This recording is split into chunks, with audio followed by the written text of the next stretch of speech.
Sure.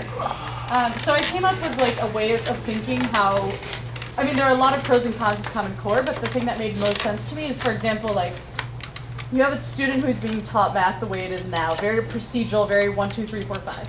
So if I were to say, like I said, Melissa, I want you to remove this bag from this room. What I want you to do is pick up the bag, throw it up in the air 3 times, put it back on the floor, pick it back up again, and then remove it outside. So the student understands that, the steps, clear, ready to go.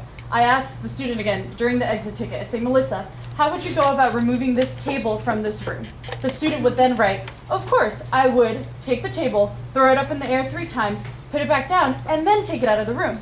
So they understand this procedure, but the Common Core, the student would be able to say, oh, well, I would get 3 of my buddies, each of us would pick up a corner, and then we would just move it outside of the door. So I feel like there's a difference, I don't know if that made sense, but it's like the difference of being able to like logically process through that, instead of just like spitting back this like, oh, right, 1, 2, 3, 4, 5, 6. Yeah. So, I mean, we all like use it different ways. That made a lot of sense to me. And then a student would be able to defend their answer as to why they would choose the first answer versus the second answer in Common Core. So with that being said, Amelia, I'm going to ask you to pass out a graphic organizer. So you may or may not be wondering, what does this mean and what does this look like as you read through the claims and mathematical practice, standards for mathematical practice, as well as the Anchor standards for ELA. We're going to actually engage in an assessment. You're going to have 25 minutes to either by yourself or with a partner, I'm going to let you choose, to start taking this assessment. And as you do so, you're going to fill out this graphic organizer.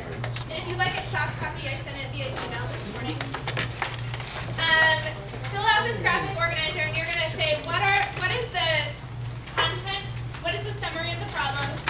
What is the content that's being assessed? And then if I'm taking a math assessment, what are the mathematical standards for mathematical practice that could be applied here? So let's go ahead and everybody open your computers.